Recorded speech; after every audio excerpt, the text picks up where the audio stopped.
Hey guys, what's up? It's Carson, and today Andrew here is going to guess the plot of some books based solely off of the cover.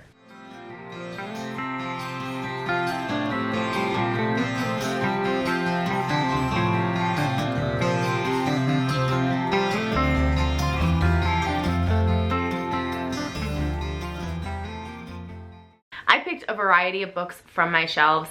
Some he has seen me read, some he hasn't, some are classics, some are not. Variety of genres here. So the first one we're going to start with is The Glass Castle by Jeanette Walls. Oof. This is bad because you've talked about this book prior. No, you can't read the back. That's cheating. Well, just looking at the cover and from what I remember, the reason they call it The Glass Castle is like, it's because it's like you're swallowing a lot of broken glass and constantly crying, because that's all this book does, right? Is make you cry. It's a really sad, sad book. So you're saying it's sad? Yes. All right. Anything else? Right? It's an autobiographical book of I think of the author, right? Maybe. An autobiographical book of the author? That would make sense. Yep. And she has a very sad life. Okay, why is it sad? Give me some descriptors there. Because she lives in a glass castle and her life is on site for everyone. Okay. Is that it? That's all you got for me? That's what I'll go with, yes. Okay, so I'll give you half a point. Okay. I'll write it down. Because yeah, her life is sad. It's because her dad is an alcoholic and her mom doesn't want to be a mom, so it's the story of her life as she grows up, and it's basically her and her siblings kind of caring for themselves and moving from place to place because her dad can't hold down a job and her mom is an artist free spirit who doesn't really take care of them, and her growing up and realizing how much damage her parents did when she thought she was on like an adventure. You can't really get that from the title Glass Castle, so I think... Well, there's a picture of a little girl on the cover. It's sad, so I think that's a full point for me, but... It's a half point, okay. Alright, so highly recommend, by the way, if you haven't read this. Our next book is The Sweetest Oblivion by Danielle Laurie. I don't want to guess, because I think this is, I'm pretty sure, one of those... You can't look at the back.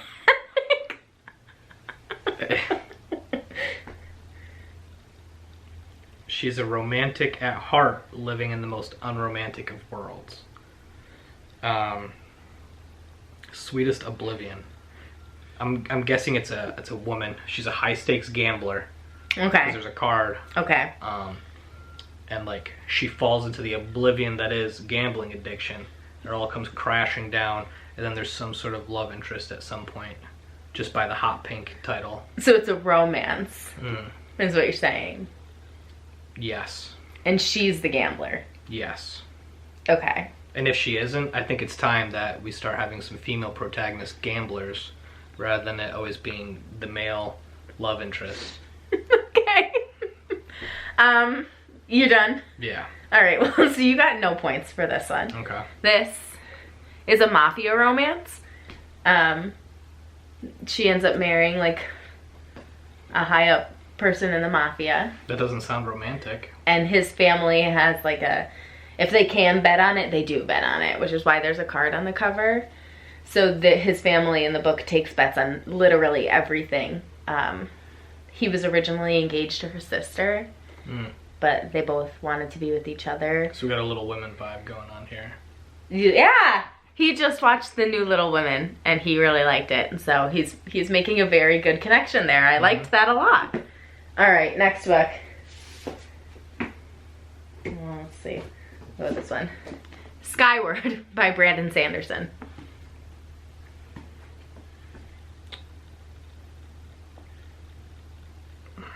Claim the Stars.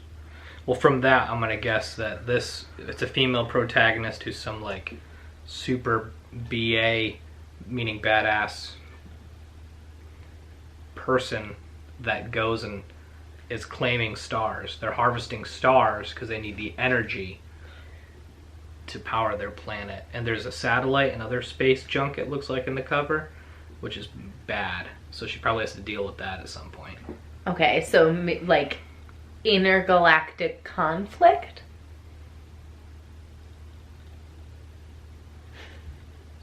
I don't think so. Okay.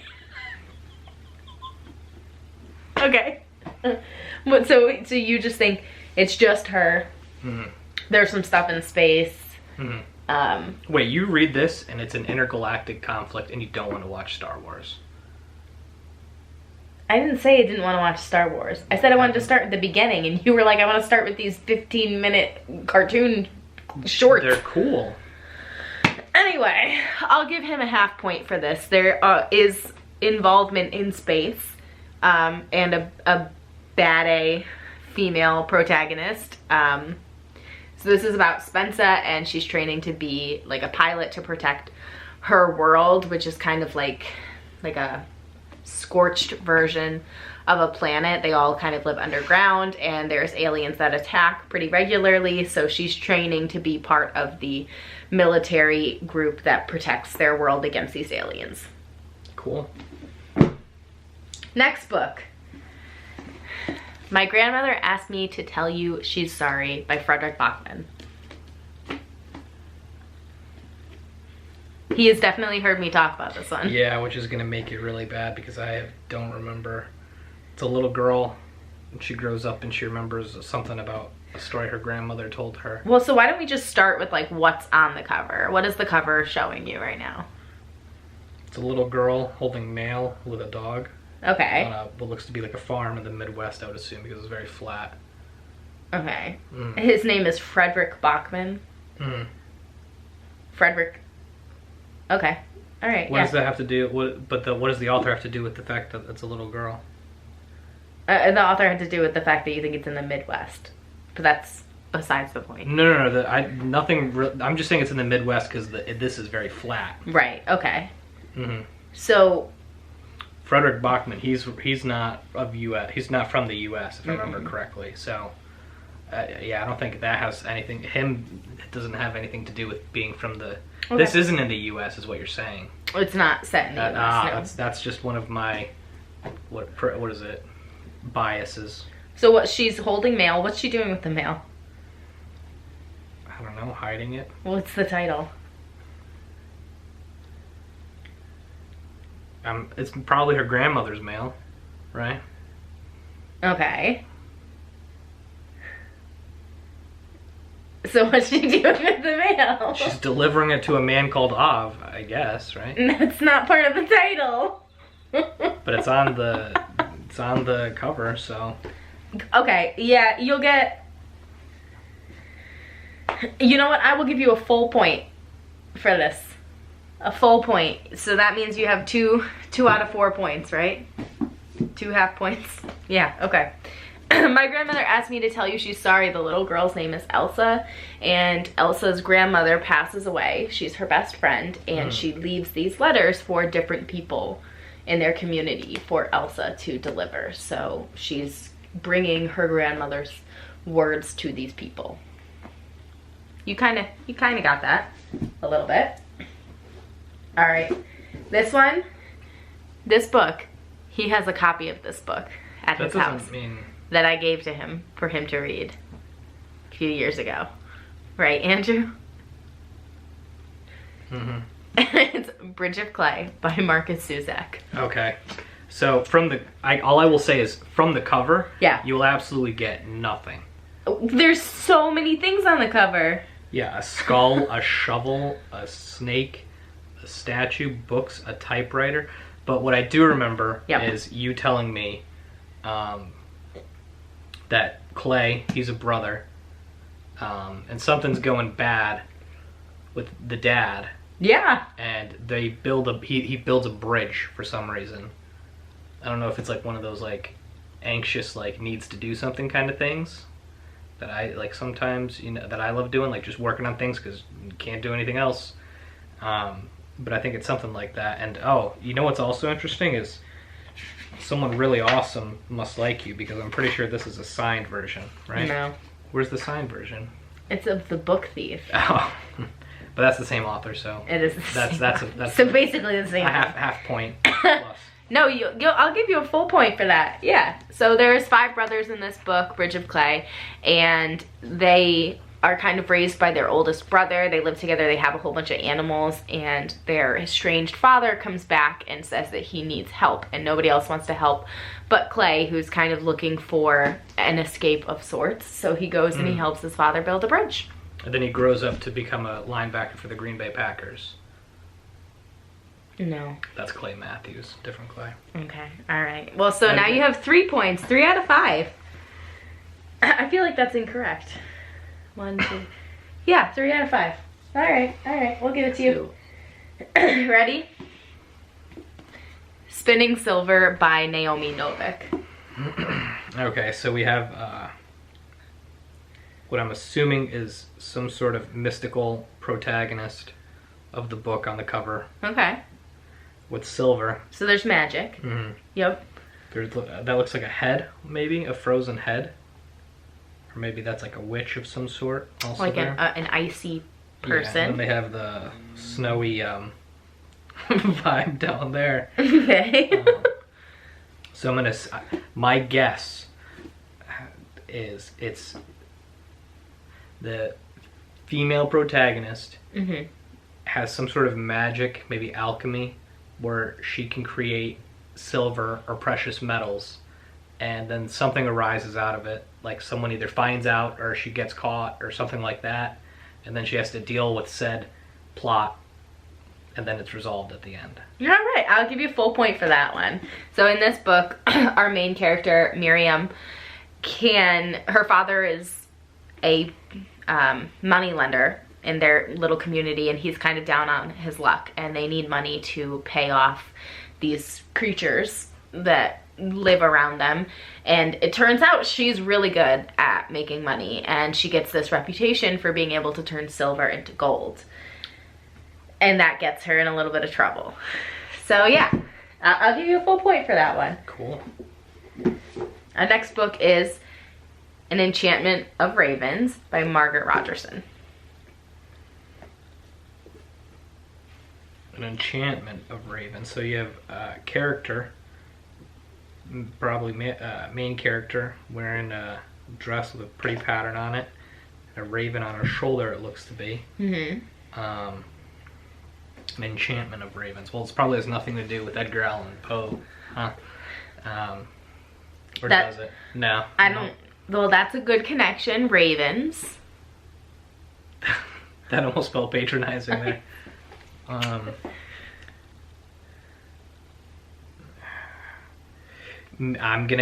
My wild guesstimate would be she's some sort of mystic who has maybe, what is it called? Maybe a raven is her familiar.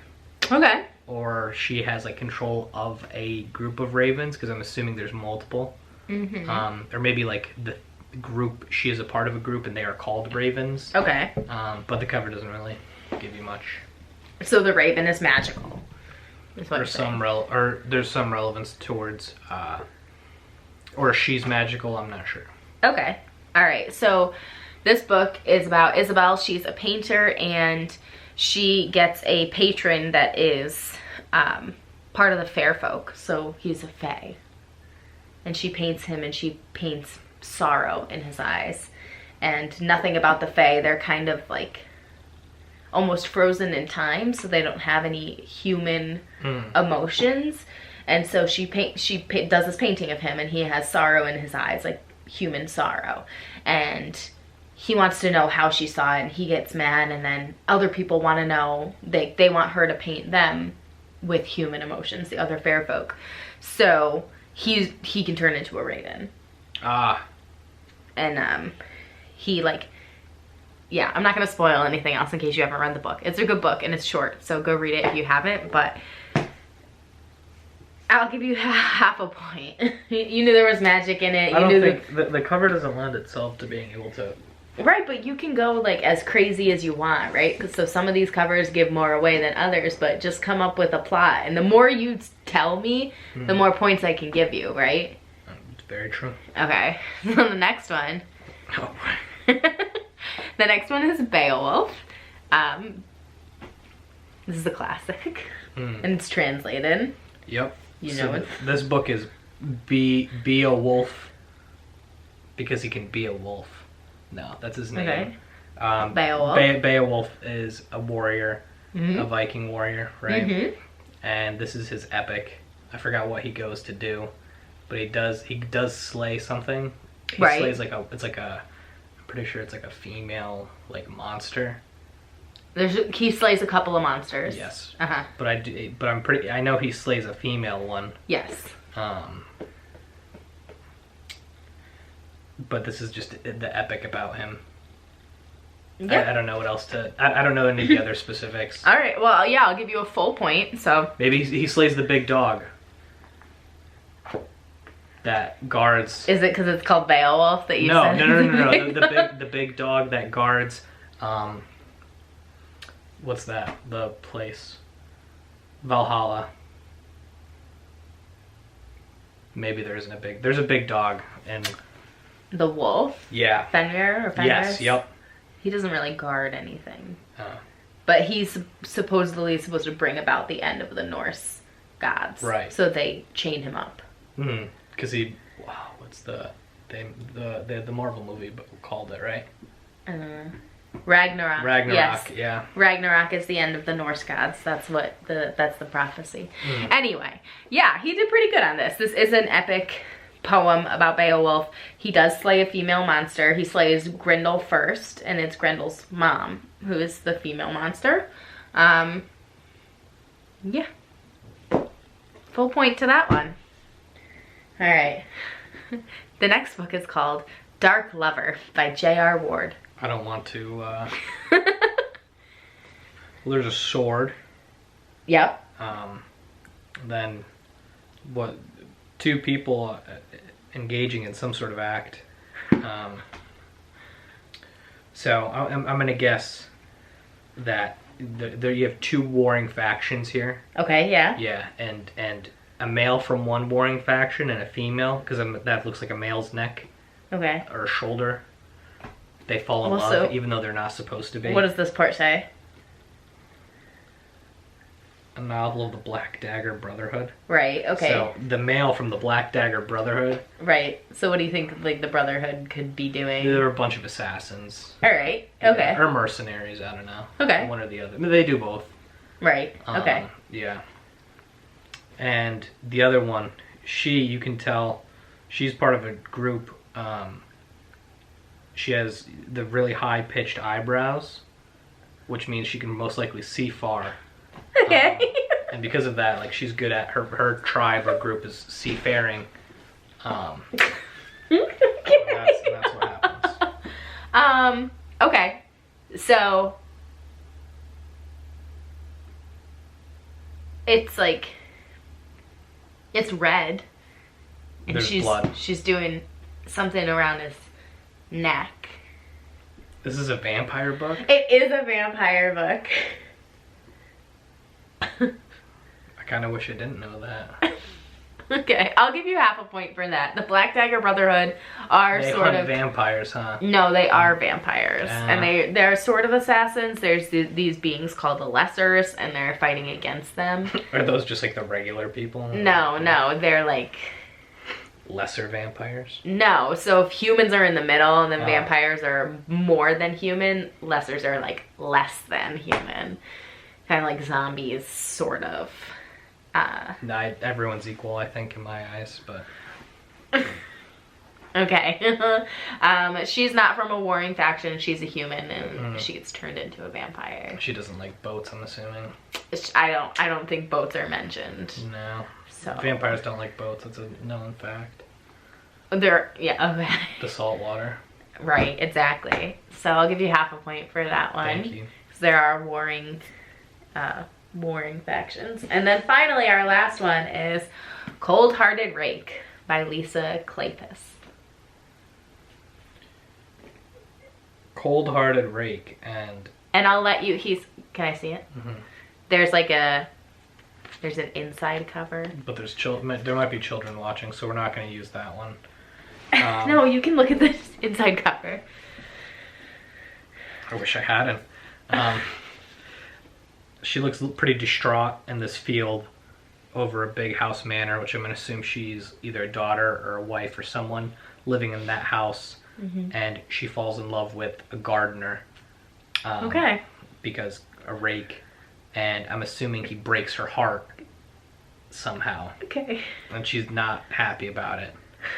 And probably her family isn't happy about it either, because that's like the stereotypical thing of a story of this nature, right? It's like a gardener's she fell breaking in love hearts. with that, and then the family's like, how could you fall in love with a gardener? We build railroads or something like that.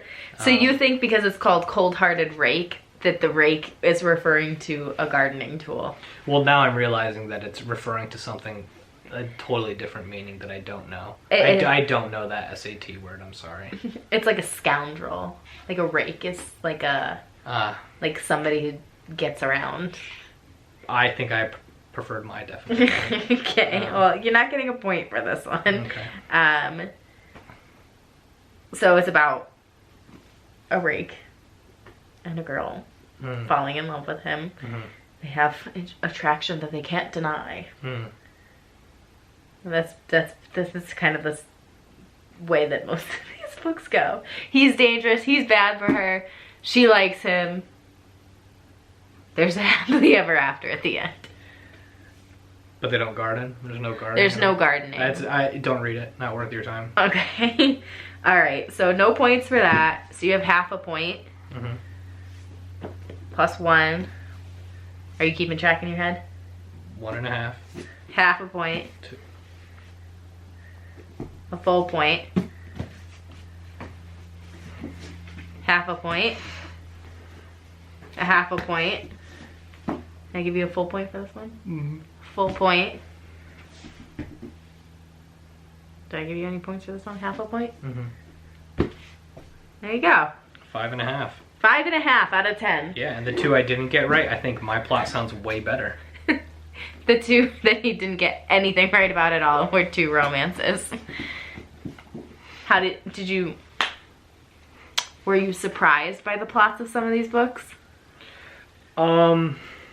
No. Because I think once I hear the plot, it sounds like something that you would enjoy reading and would read. So it's like, oh, that makes a lot of sense, because what I described is something that I would probably like lean into when searching for media where that's more in line with what your tastes. What I would say is, like,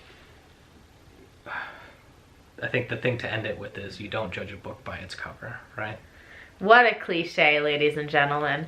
If you had to read one of these, which one would you read? Oh, Beowulf. You'd read Beowulf. Yeah. Awesome. So you heard it here, folks. We will check back in with him once he has read Beowulf. Okay, and that's after. He has agreed to read Beowulf. You heard it. I heard it. And that's after you read Republic by Plato. I've read so many of your books, and you've never read a single one of mine. What books have I? Ordinary People, which is a fantastic book, also made into an Academy Award winning film, 1980, I think it's the 1980 movie of the year. What other books have I had you read? I read Mudbound. I read the Haruki Murakami book. I didn't read that one either. They're your books. But you're the one who owns them in your heart. Okay. Sorry, ladies and gentlemen. We are back. So that's going to be it from us today. Thank you so much for watching. If you want to see more reading and writing content from me, please subscribe down below. I would love to have you guys here. I'm sure Andrew will pop in for some more videos throughout the years. Yeah, and as we get your personal finance channel up and running, Excel tips and tricks. He's saying that because he knows that it gives me anxiety to talk about finance, but that's what he does. Anyway, I will see you guys in my next video. Do you want to say goodbye? I'm awkward. Bye.